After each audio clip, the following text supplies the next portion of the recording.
في هذه الحصة سنقوم بحساب هذه النهاية ثم هذه النهاية كذلك، وسنرى لماذا مثلا في هذه النهاية الأولى لن نحتاج إلى استعمال هذه الخاصية والتي ينبغي أن نبينها قبل استعمالها.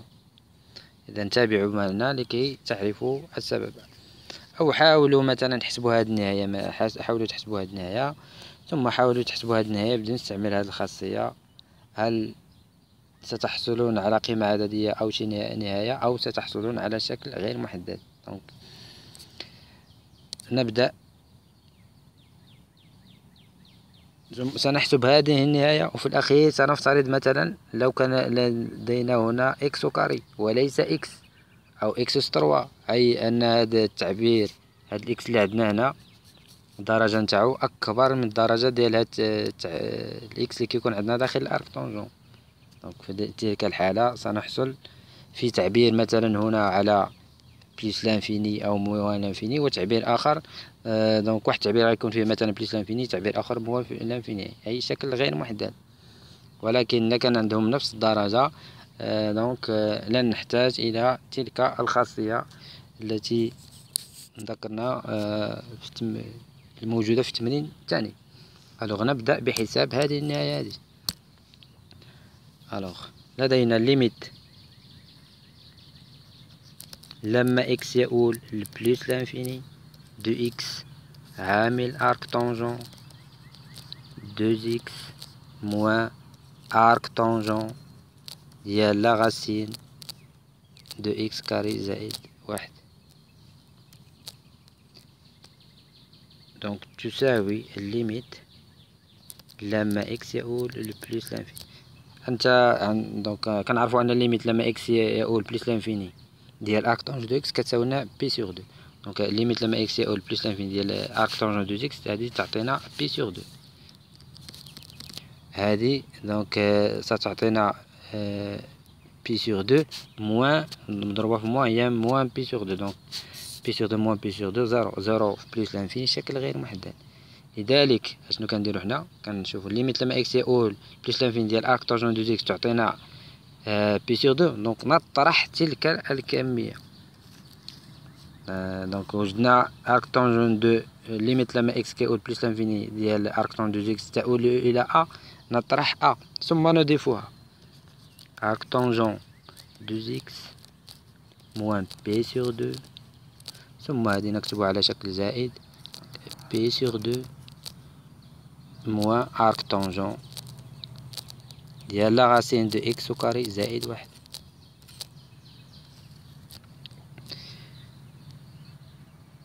دونك تساوي ليميت لما اكس يؤول لبليس لانفيني ديال اكس عامل ارك طونجون دو اكس موان بي سور دو زائد اكس عامل بي سور دو موان ارك طونجون ديال لا غاسين كاري دو اكس زائد واحد، اكس كاري زائد واحد. هذه اعطيها اي اسم اذا اردت، مثلا ا دو اكس، هذه مثلا نسميها دي دو اكس او اي اسم اللي اردت. دونك نبداو بحساب النهاية الاولى. الوغ ليميت لما اكس يؤول بليس لانفيني ديال ا دو اكس يساوي لنا ليميت لما اكس يؤول لبليس لانفيني دو اكس عامل ارك طونجون دو اكس موان بي سور دو. قلنا من الافضل دونك كتشوف هاد التعبير ارك طونجون دو كوا ديال دو اكس. دونك هنا خصو يكون عندك مثلا هاد دو اكس، دونك ضربنا في اثنان نقسمو على اثنان. لم نفعل شيئا. الآن سنقوم بتغيير المتغير. alors on pose هذا ارك طونجون تي مثلا نسميه تي ولا اي اسم اردت، يساوي لنا ارك طونجون ديال دو اكس موان بي سور دو، يعني ان تي بلس بي سور دو يساوي لنا ارك طونجون ديال دو اكس. هذا يستلزم ان الطونجون قلنا دائما فاش يكون عندك ارك طونجون ديال شي تعبير تدخل عليه مباشرة، ما تحتاج لا تقطير او اي حاجة، دونك تدخل عليه مباشرة بالطونجون، اي ان الطونجون ديال تي زائد بي سور دو يساوي لنا الطونجون ديال ارك طونجون دو زيكس يعطينا دو زيكس كيضرب بجوج. اذا هذا يستلزم ان دونك ان هذه كتساوي لنا ناقص واحد على الطونجون ديال تي. بوغ تو تي، هاد تي هذا ديفيرون دو كا بي، حيث كا ينتمي الى زد، وهاد تي هذا ديفيرون اي ديفيرون دو بي سور دو بلس كا بي يساوي لنا دو زيكس. الآن غنشوفو هاد تي إلى ماذا يؤول. نعود إلى هنا، دائما إلى هنا. ليميت لما إكس يؤول بلس لانفيني ديال أرك طونجون دو زيكس تعطينا بي سور دو، موان هاد بي سور دو، دونك تي هي صيرون. دونك لما إكس يؤول بلس لانفيني فإن تي يؤول إلى الصفر، ومنه فالنهاية نتاعنا أ دو إكس. منه فالليميت لما إكس يؤول بلس لانفيني ديال واحد على اثنان مضروبة في اثنان إكس عامل أرك طونجون دو زيكس موان بي سور دو تصبح هي النهاية لما تي يؤول إلى الصفر ديال ان دومي سور مضروبة في موان زان، دونك دو زيكس هي ناقص واحد على طونجون دو تي، طونجون دو تي، وهذا التعبير كامل هو تي، وضعناه هو تي. دونك هذه كتساوي لنا موان تي على اثنان مضروبة في الطونجون دو تي، دونك تساوي ليميت لما تي يؤول زيرو ديال ناقص واحد على اثنان مضروبة في الطونجون دو تي على تي، دونك هذه النهاية تساوي لنا موان زان دومي. وجدنا ا دو اكس النهاية نتاعها هي موان زان دومي.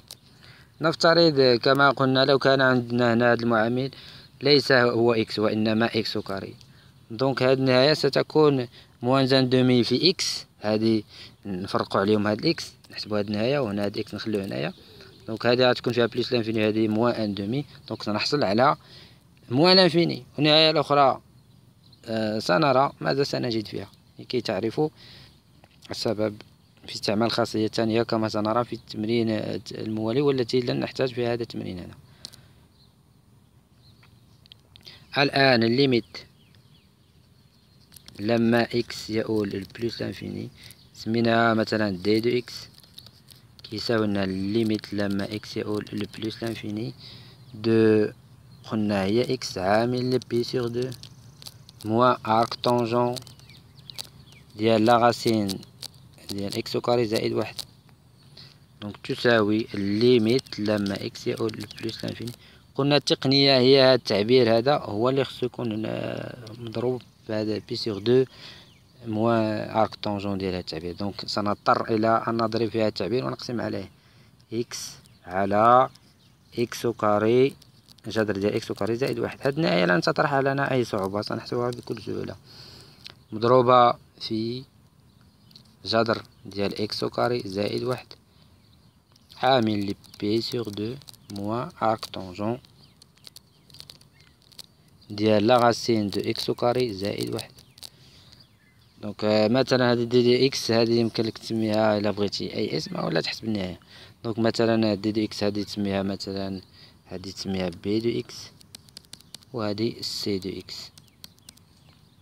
الوغ بالنسبة ل بي دو اكس هذه غتعطيكم واحد، غتخرج بالقيمة المطلقة ديال هنا في اكس وتختزل القيمة المطلقة في بلس لانفيني هي اكس، لأن لما إكس يؤول بلس لانفيني دونك التعبير تاع هذا موجب تعطيك هذه واحد، هذه سنتعامل معها. هذه نفس الشيء بتغيير المتغير، مثلا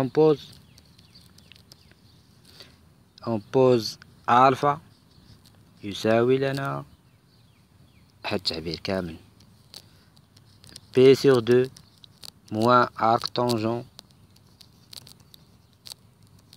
ديال لا غاسين دو إكس كاري زائد واحد. أي أن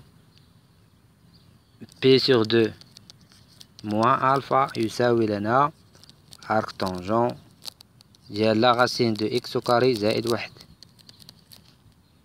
ومنه أرك طونجون ديال أي تعبير يدخل عليه بالطونجون مباشرة بدون تردد، أي أن الطونجون ديال بي سور دو موان ألفا يساوي لنا الطونجون ديال أرك طونجون ديال شي تعبير الطونجون مع أرك طونجون كيضرب بجوج، كيبقى لك هداك التعبير اللي عندك فقط اللي هو إكس أو جذر ديال إكس أو كاري زائد واحد في هاد الحالة. هذا يستلزم أن هاد الطونجون ديال بي سور دو موان ألفا هي واحد على الطونجون دو ألفا كيساوي لنا لا غاسين دو إكس أو كاري زائد واحد. بوغ توت ألفا ديفيرون دو كابي، بوغ هاد ألفا اللي عندنا هنا دونك حيث كا ينتمي إلى زد، وهاد ألفا اللي عندنا هنايا اي هاد ألفا الآخر خصو يكون ديفيرون دو بي سور دو بلس كابي. الآن نشوفو هاد ألفا إلى ماذا يؤول. عندك لما إكس يؤول إلى بلس لانفيني دونك ألفا ليميت لما إكس يؤول بلس لانفيني ديال أكتوجون ديال إكس أو كاري زائد واحد دونك تعطيك بي سور دو موان مضروبة في الموان موان بي سور دو زائد بي سور دو هي زيرو دونك ألفا يؤول إلى الصفر. ومنه فالنهاية تاعنا تصبح ليميت ديال سي دو إكس ليميت لما إكس يؤول بلس لانفيني دو سي دو إكس كتساوي لنا ليميت لما إكس يؤول بلس لانفيني دو لا غاسين كاري دو إكس أو كاري زائد واحد مضروبة في بي سور دو موان أرك طونجون ديال لا غاسين دو إكس أو كاري زائد واحد تساوي لنا ليميت لما ألفا يؤول إلى الصفر. دونك هذه وجدناها هي واحد على الطونجون ديال ألفا، واحد على طونجون دو ألفا، وهذه وضعناها هي ألفا. فين هي؟ هذه كلها هي ألفا مضروبة في ألفا. إذا تساوي الليميت لما ألفا يؤول صفر ديال واحد على طونجون دو ألفا على ألفا دونك هاد النهاية كتساوي لنا واحد.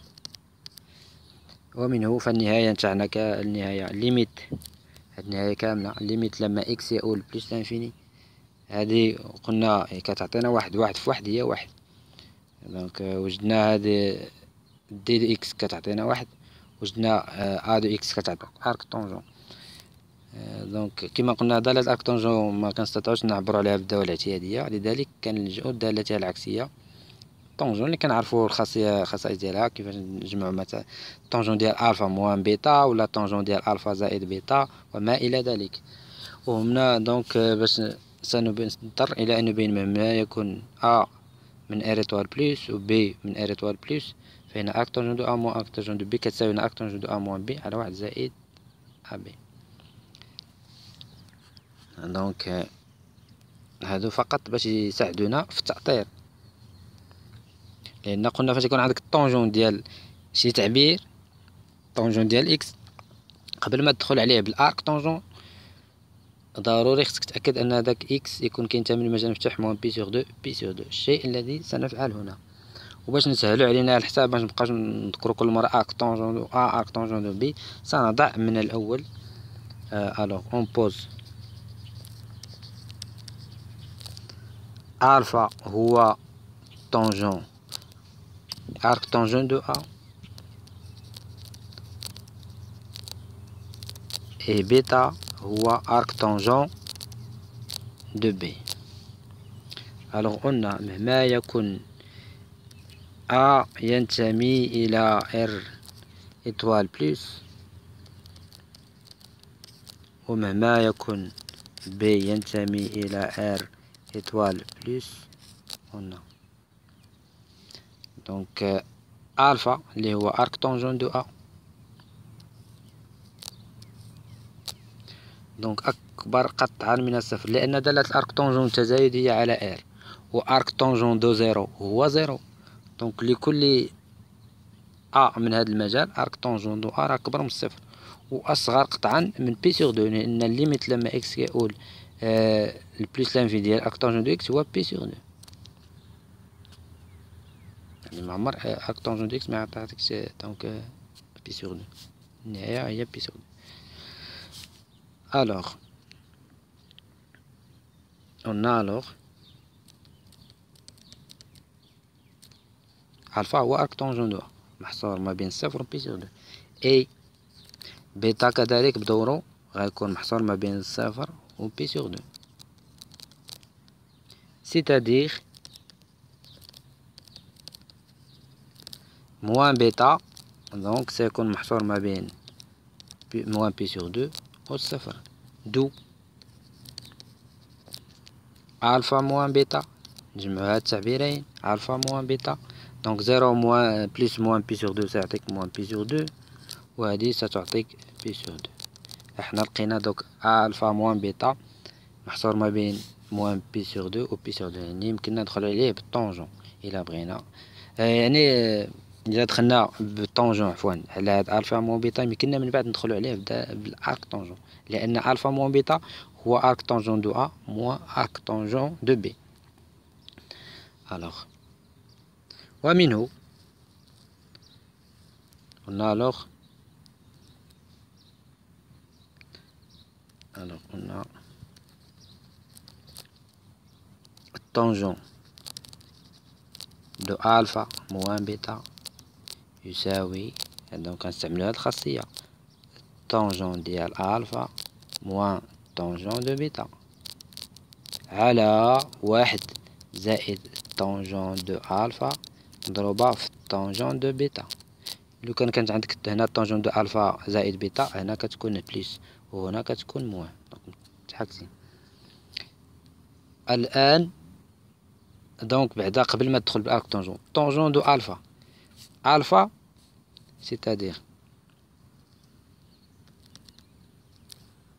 عند طونجون دو الفا موان بيتا، سيتادير الفا هو ارك طونجون دو ا، هاهي يعني الطونجون ديال ارك طونجون دو ا غيمشي طونجون مع الارك طونجون، غيبقى عندك ا، حنا فقط غير باش ما يكونش عندنا طونجون ارك طونجون دو ا موان والكتابة طويلة لجأنا الى وضع الفا هو طونجون دو ا، وهذه موان طونجون بيتا، بيتا هو ارك طونجون دو بي، يعني الطونجون ديال ارك طونجون دو بي غتبقى عندك بي، وهنا واحد نفس الشيء، هنا طونجون دو الفا هو طونجون دو ارك طونجون دو ا، يعني غتبقى لك ا، وهنا طونجون دو بيتا هي طونجون ارك طونجون دو بي، غتبقى عندك بي، طونجون ارك طونجون كيمشيو بجوج.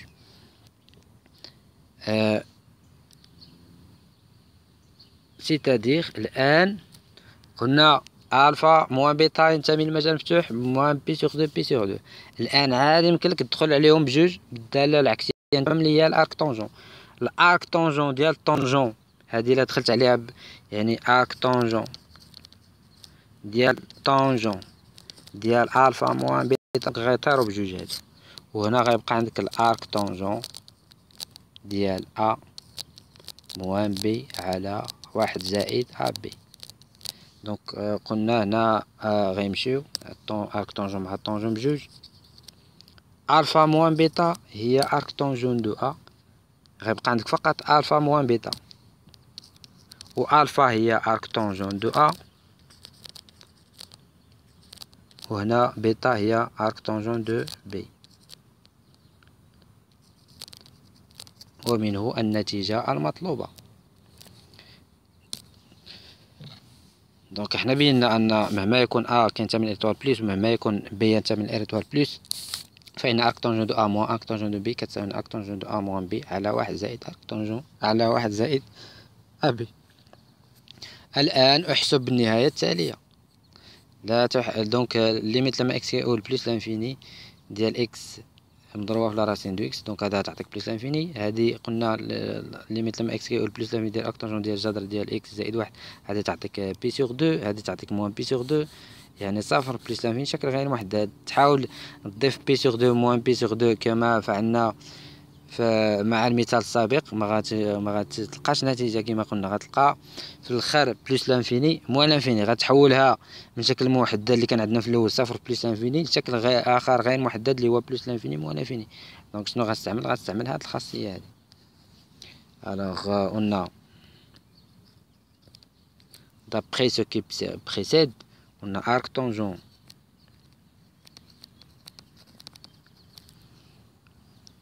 عفوا راه مبقاش كنصور نسجل على برا ومع الضو بقى كيجي مبقاش كيبان لي كيفاش نكتب، ولكن تبعوا معنا معليش.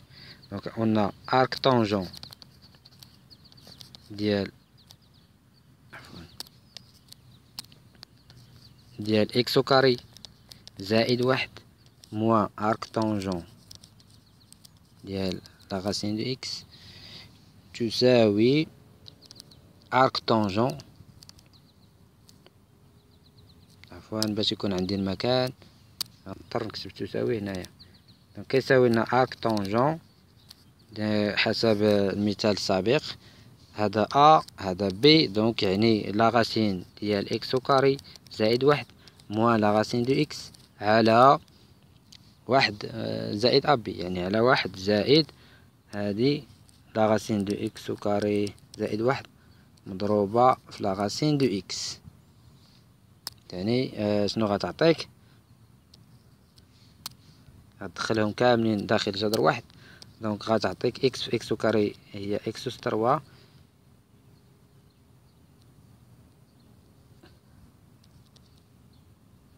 زائد اكس.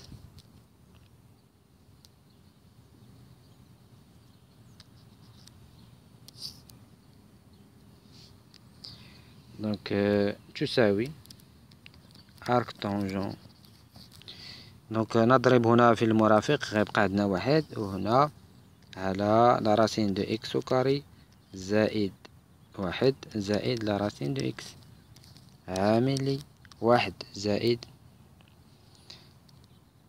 لا راسين ديال اكس أس 3 زائد اكس.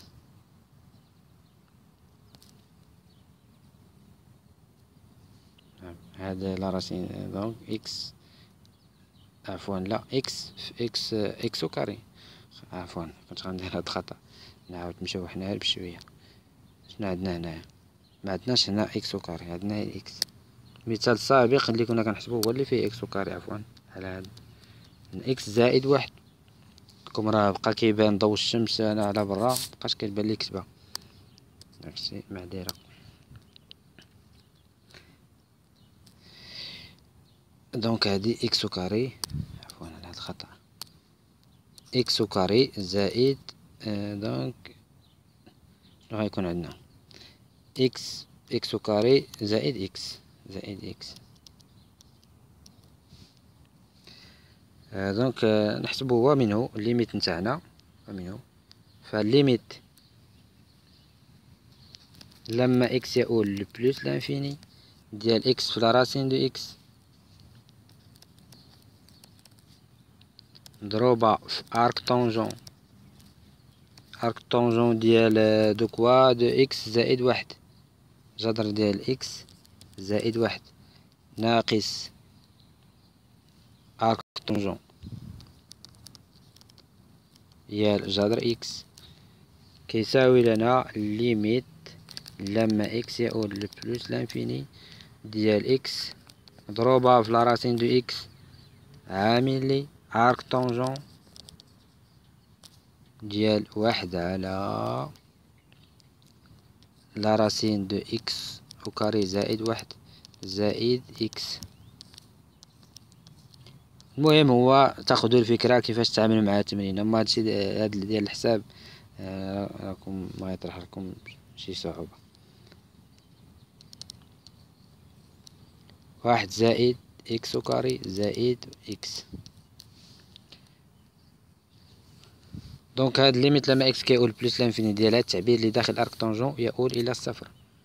دونك هنا واضح اننا غنستعملو هاد الليميت لما غران اكس يؤول بلوس للزيرو، هذا التعبير كيؤول للزيرو ديال ارك طونجون ديال غران اكس على اكس كتساوي واحد، ولكن ما كتكتبش مباشرة واحد، كتضطر الى تغيير المتغير، ولكن ستجد مثلا ليميت لما تي يؤول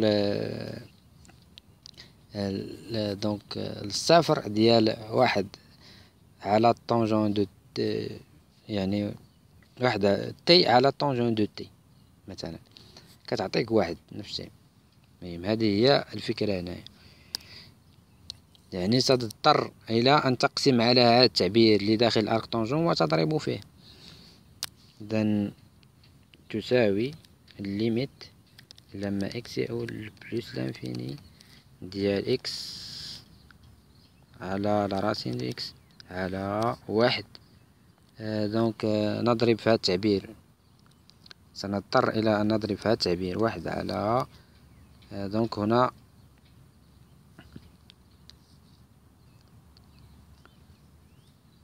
إكس كاري جذر ديال إكس كاري زائد واحد زائد لراسين دو إكس، أو مباشرة تكتبها هنايا دونك باش نربح شوية الوقت. دونك مضروبة في هذه هنا لراسين دو إكس كاري زائد واحد زائد لراسين دو إكس عامل لي واحد زائد لراسين دو إكس كاري زائد إكس مضروبة في أرك. المهم أنا راه مغيبقاش عندي المكان، دونك هذه هي الطريقة. دونك مضروبة في أرك طونجون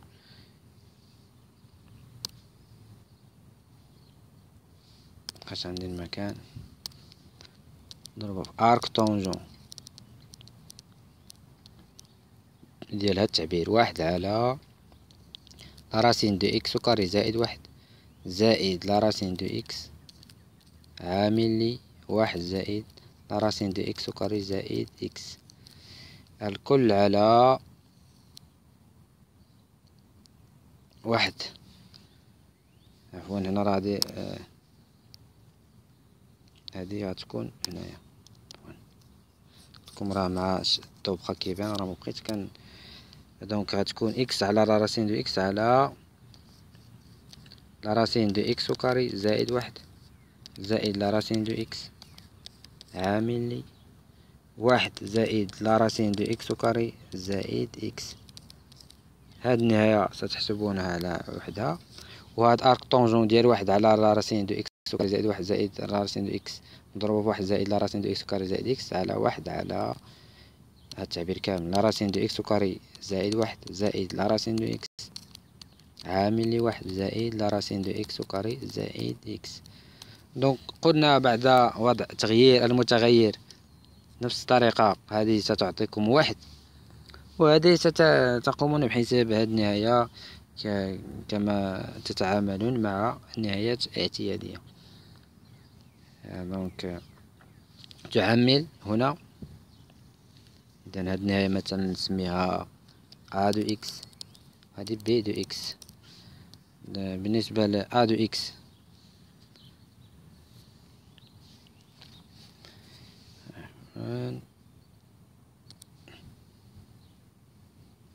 دونك عندك ليميت لما إكس كيؤول بلوس لانفيني ديال إكس مضروبة في لراسين دو إكس على التعبير طويل صعب. دونك لراسين دو إكس كاري زائد واحد زائد لراسين دو إكس لراسين دو إكس كاري زائد واحد زائد لراسين دو إكس عامل لي واحد زائد لراسين دو إكس كاري زائد إكس. كنتمنى منكونش خطأت في الكتابة نتاعها.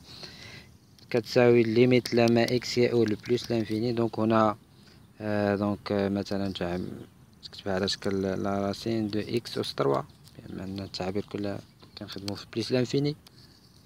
وهنا تنصر هذا التعبير باش تشوف أكبر درجة عنده. دونك سيعطيك لراسين دو إكس كاري زائد واحد زائد مضروبة في واحد، دونك كتبقى هي زائد فاش تضربها في هذا التعبير ستعطيك. عفوا راه هذه ليست إكس كاري، هذه فقط إكس. راه راسين دو إكس زائد واحد. نرجع لا ليست أو كاري، هادو كاملين اللي فيهم أو كاري راه قلتلكم راه ضو الشمس ما كانش. إكس زائد واحد إكس زائد واحد إكس زائد كامل